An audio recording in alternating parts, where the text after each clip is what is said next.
and welcome back to Fertility Talks, the Therapie Fertility Podcast. I'm your host, Ranae von Meding. Today, I'm sitting down with our Medical Director, Dr. John Kennedy, for a quick catch-up on how things are going here at Thérapie Fertility, as well as a very exciting announcement that we have to make. We're kind of coming up towards our second birthday. We are. And I think we're doing really well. I want to make fertility treatment accessible for those people for whom it was previously inaccessible. As we have got busier, what we've done, I think very appropriately, is scale up to meet that busyness. So we're not compromising on patient care. The processes are still working very well. The portal, thanks be to the good God, is still working very well. And we just want to be able to grow. So, Dr. John, how are you? I'm great. It's been ages since I've done It's one of been these so podcasts. long. So, like the room, I think I did one podcast here before with Claire. You did like a live stream. The live stream, Yeah. But it was nothing as fancy as this. We're moving up in the world. With our candles and whatnot. I mean, tell you. And we were talking just before. Okay, he's going to bring it up. You know what? There's a couple of these ficus plants around the clinic, and one in my office is healthy, and the ones everywhere else are not. And make of that what you will. It's very, very disappointing. Okay. So like We've gone there, so I'm going to have to tell the story. Complete sidetrack to this episode, by the way. Thank you for sticking with us. But I bought 2 ficuses for the podcast, and because I'm not here every day, I need to make sure that, they're being minded until I'm here again. So I decided to put one in each of the doctor's offices. So one in Dr. John's, one in Dr. McGatt's. And a couple of weeks later, I came back and realized that the one in John's room was thriving. No shade to Dr. McGatt, but his was not. His was not doing very well. So, unbeknownst to John, I switched them out because I figured John could bring the other one back to life. So I switched them, and I was going to tell you that I did, but I didn't tell you. And then John arrived back in and said, "That's not my plant. Yeah, exactly. That's not my plant." Exactly. But to be fair to you, you brought the other one back from the brink, and now this one, where I still think you can save it. Between 2 ferns, Zach Galifianakis. That's what we're looking at here. This is. You're a miracle worker, John. Yeah. Bringer of life. I'm sorry. Moving on. I love the side tangent, but it's great to have you here. Thank you. Because we did the whole of season 1 together, which was lovely, and I've missed having you here. They were good chats. Different locations. They were great chats. I think there was a lot of good content. I know how these things work. Like, if content's not always going to watch a podcast from a year and a half ago, but there's some really good information in there. I think it's as relevant today as it was back then, and I'd encourage you, if you are looking at fertility journeys and stuff like that, you want to know a bit more, check them out. I think there's value in them. Absolutely. I meet people all the time who've literally just gone back and listened to them and have found them very valuable in terms of knowing where to start and what to expect in terms of a fertility journey. So Perfect. Well done us. So, as always, what am I doing here today? I know, I always ask you and you say, what are we talking about today? So we're just going to have a quick chat about like how, we're kind of coming up towards our second birthday. We are. And I think we're doing really well. I think we're doing really well.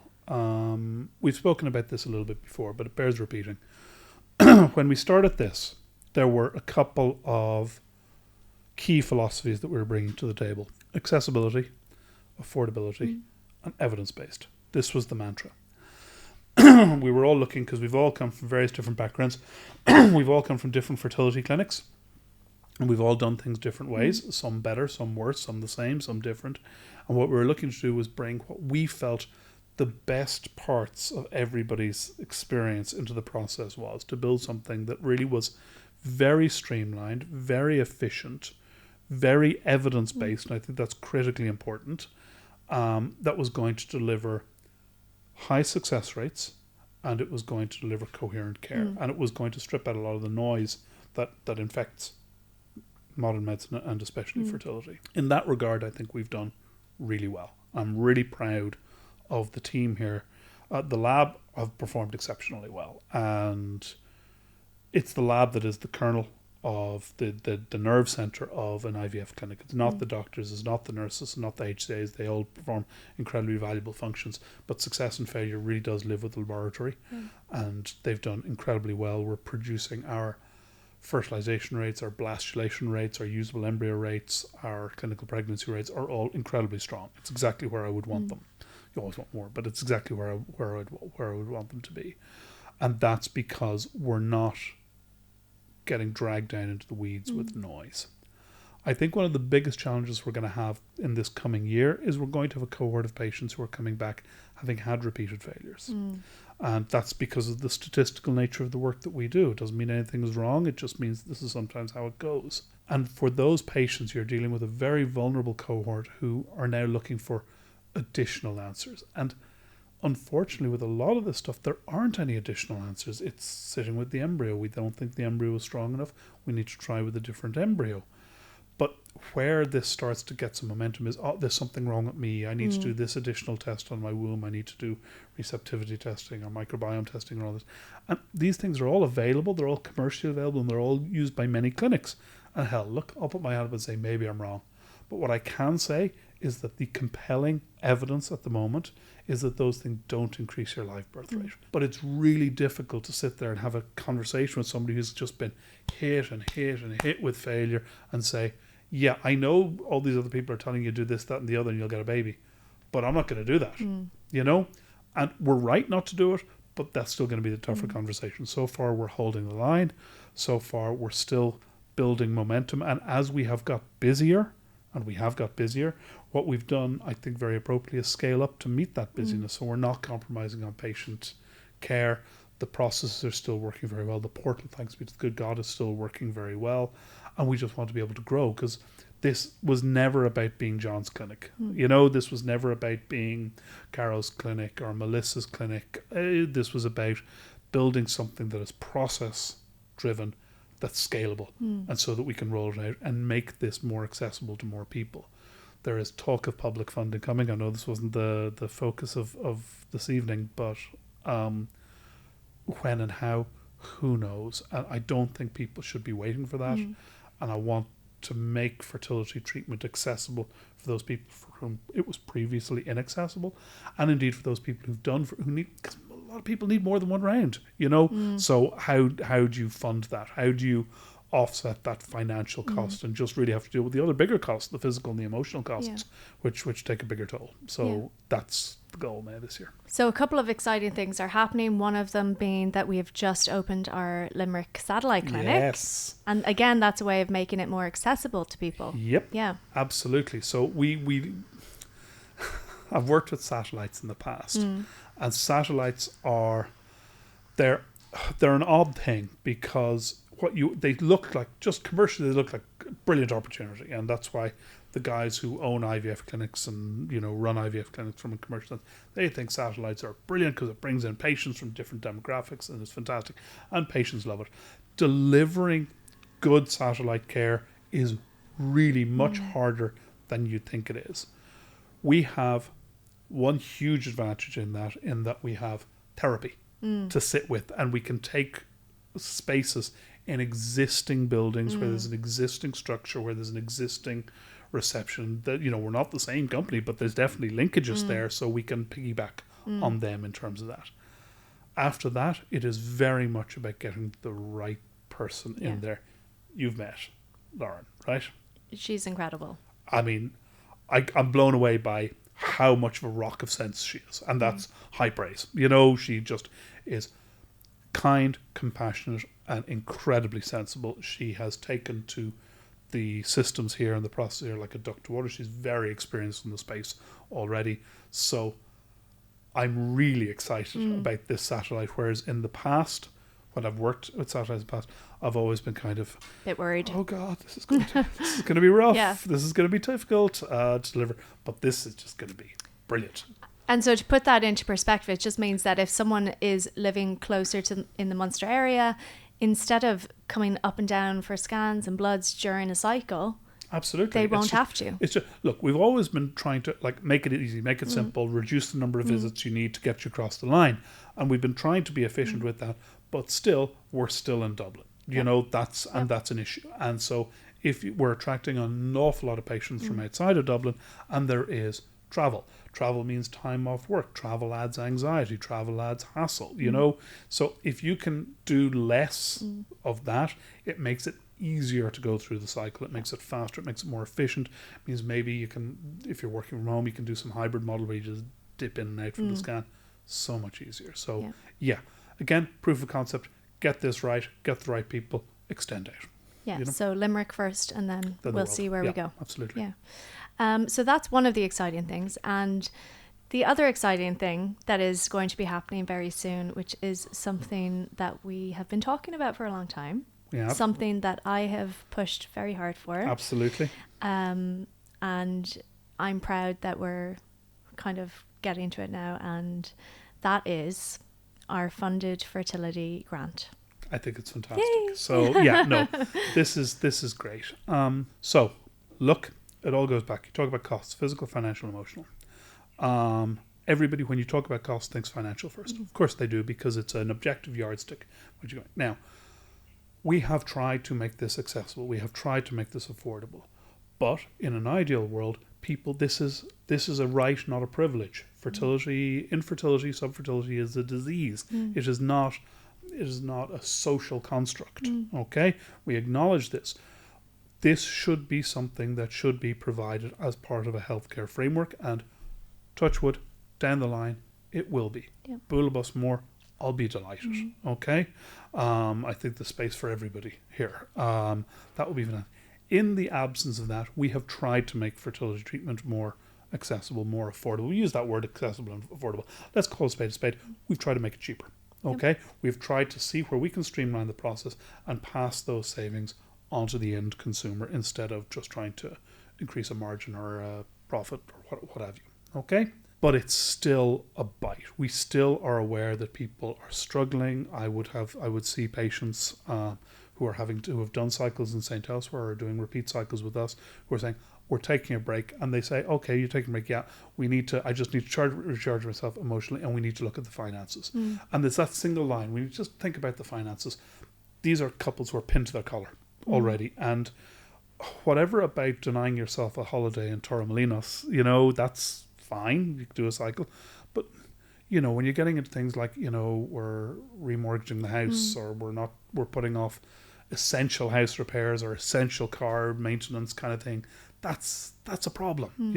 So it's great to be able to, in some small way, to give something back here. Yeah, and that's what our funded fertility grant is. It's about giving something back, and obviously it would be great to be able to provide cycles for everybody, but in some small way we'll be giving back. Yes. So a bit about the grant. Tell me about it.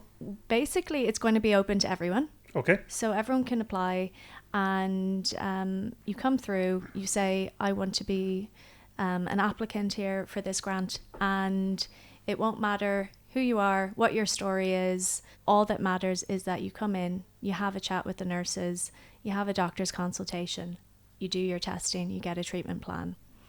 If you are then eligible, and the only eligibility criteria is that you have, I believe you call it a cumulative success rate of 30% or more. Yes. Which is reasonable. So, so this is where we're going to maybe get some pushback. So, when you talk about cumulative live birth rate, the purpose of an IVF or an ICSI cycle is to get eggs, make embryos. The idea of any one egg collection is to get as many eggs as you reasonably can.